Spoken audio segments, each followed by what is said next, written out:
Hello and welcome back on Cricket 24 with the second episode of the Bazball series inside the revolution of English Test cricket.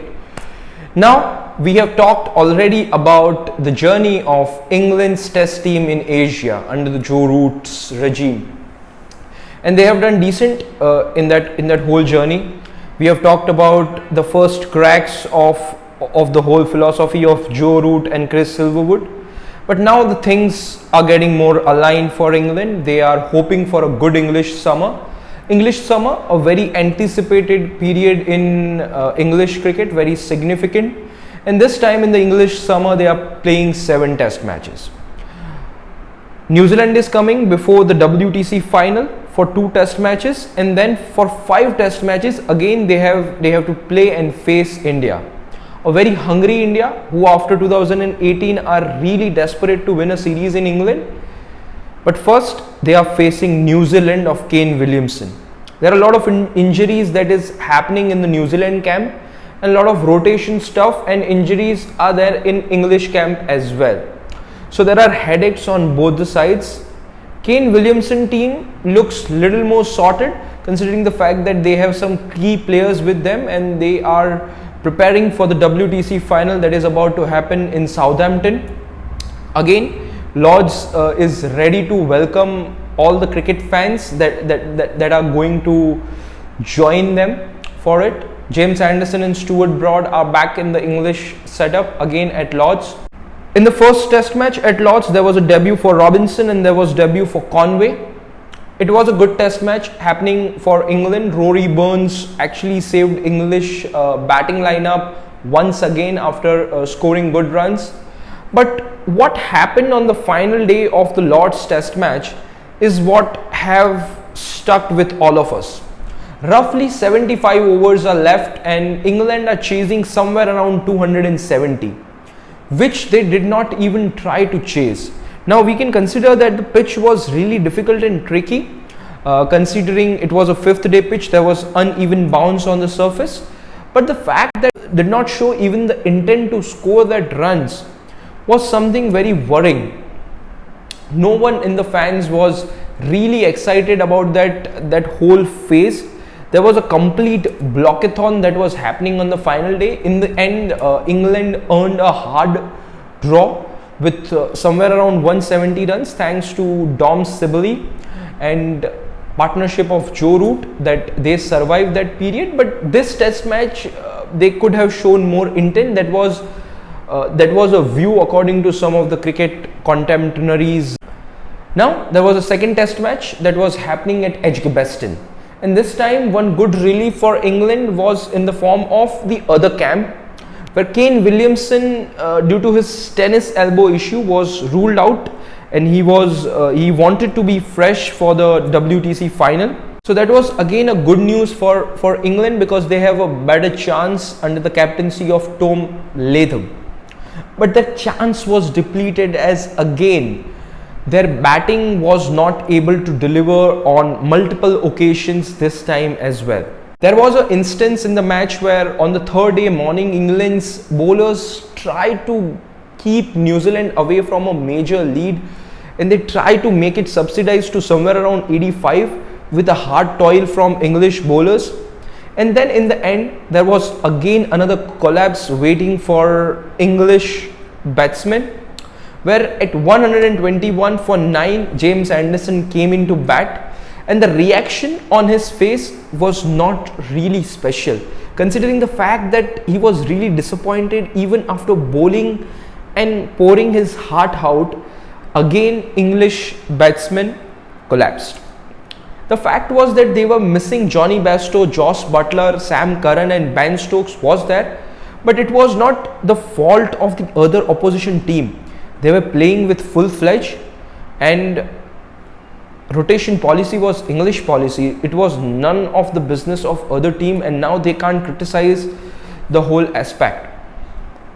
Lack of confidence was visible in Zach Crawley and Oli Pope, but nevertheless they need to play against India, very hungry India of Virat Kohli.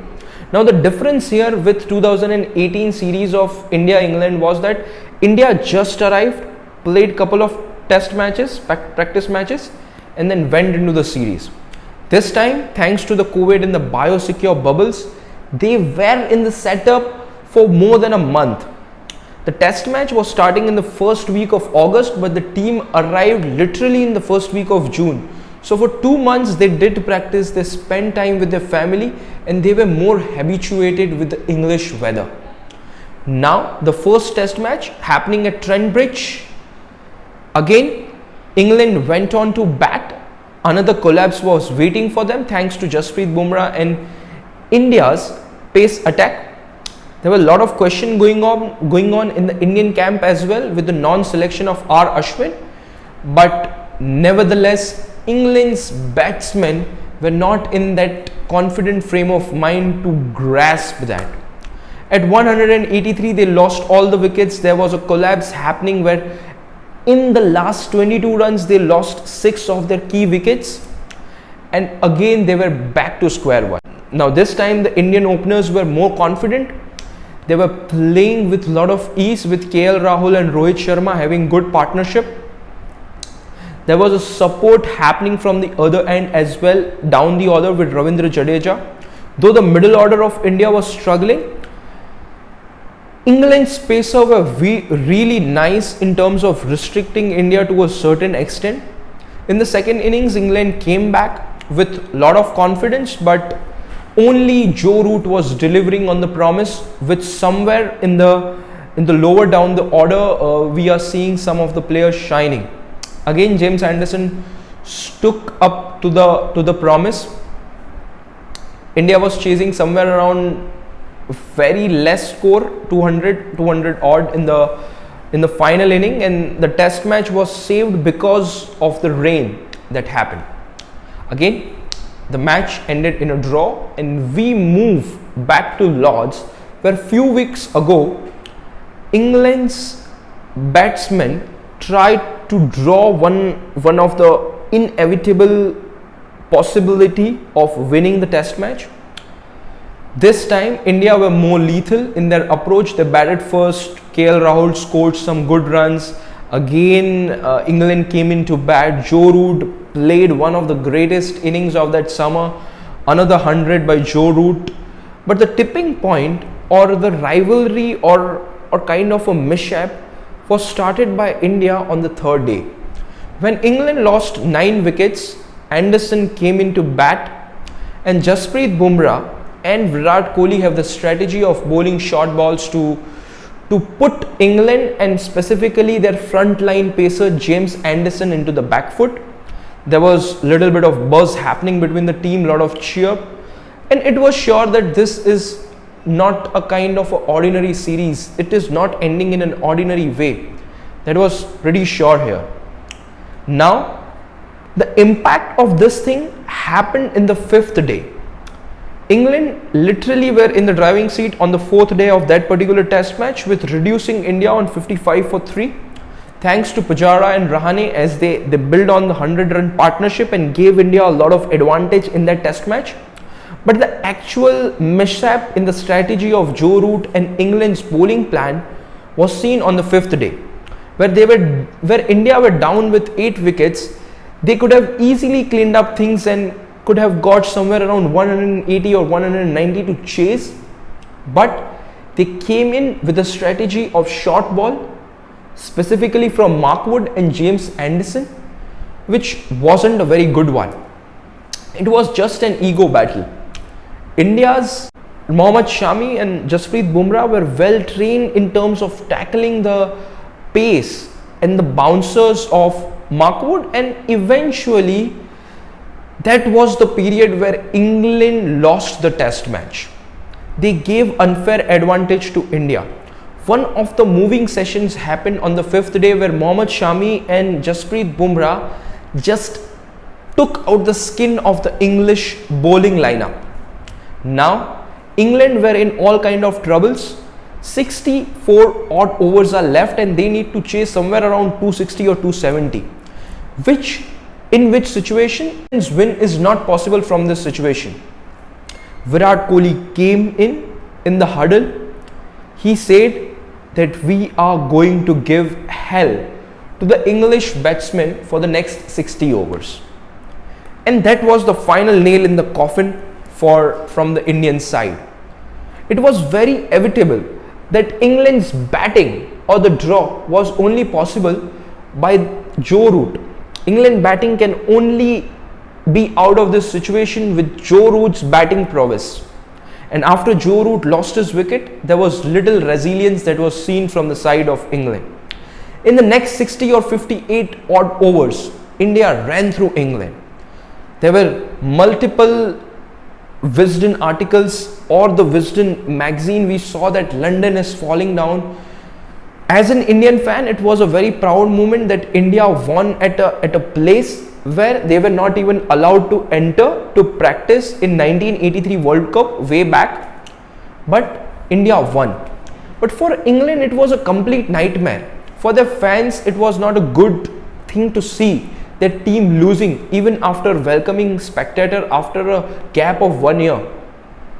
They went with heavy hearts to the next venue, Leeds, the theatre of miracles as they say, Headingley, where Ben Stokes played one of the greatest test match in the history of the game. But this time they did not have Ben Stokes. No worries, this time there was Virat Kohli with little bit of false tactic in his mind, where at a good bowling wicket they decided to bat first. An English bowler in Ollie Robinson and James Anderson took full advantage of it. India were cleaned out with 78 runs. England batted on for more than 132 overs and got to a score which was above 400. They were in complete advantage of this test match. There was a little bit of resilience in the second India's innings by Cheteshwar Pujara and Virat Kohli and a hand from Rohit Sharma. But collapse on the fourth day morning ensured that England won this test match by a margin of an inning and 80 odd runs. This was their first win after a period of 6 months where they won against India in Chennai. And this will going to be the only win that they had in the entire season, where they were unable to win anything. But again, happy times for Joe Root and his team. They went on to Oval, where India last won in 1971 under the captaincy of Ajit Wadekar. This time they had Ravi Shastri in the camp and Virat Kohli hungry to put up a statement. India were not doing good with their first inning, but Shardul Thakur helped them getting to a formidable or something to bowl at 191. Then England came on to bat. Again we were in the situation of 62 for 5. All the people in the English camp thinking we are back again. Thanks to Oli Pope's good inning and good hand from Johnny Bairstow that they reached a formidable score. But the second inning from India was more resilient, as Rohit Sharma scored one of the greatest hundreds by an overseas player on the English soil. His first in England in test matches, and it was very special for Rohit Sharma. Pujara and Kohli played their hand with Rishabh Pant contributing in the end, and there was a big target ahead of England to chase in 4 sessions.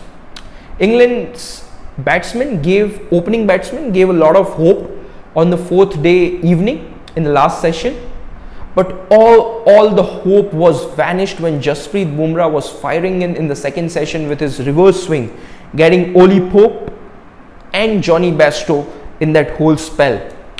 Turned the tides for England. Again, a kind of a test match which England could have saved was inevitably won by India. It was 2-1 for India, and India are ahead, way ahead, and probably the favourites to win at Manchester. Thanks to England's fortune that there was a COVID surge happened in the Indian camp with Indian support staff all quarantined. There were reports coming in that India is not willing to put their players on the field. Some speculation from the English media was very specific that due to the IPL second half that was going to happen in Dubai was the reason why India was not ready to field their 11 because of the big money of the IPL. but England's director completely ruled out all the chances of it, and inevitably the test match was postponed thanks to England's fortune, because if they would have played the test match during that specific time, there was very less chance of them winning it. Fifth test match that was going to happen in Manchester was then scheduled under the Bazball era when Ben Stokes was captain in the next year. We'll talk about that in the second phase after a couple of episodes. But this summer actually gave us a lesson that England were not ready to face Australia on their own home turf at the end of the year in English summer, which was going to be very crucial for them. That was the biggest horror for a lot of players. We are going to talk about that Ashes episode in the next Ashes episode in our next video. Right now, it was all about the English summer, where England actually lost a lot of confidence in them to compete against Australia. All the confidence that was visible was from the outside. There were a lot of question mark in terms of Ben Stokes and his availability, considering the fact that he has fractured his finger and thumb, and for mental health break that he have taken from cricket. Now, in the next episode, we'll talk about the Ashes.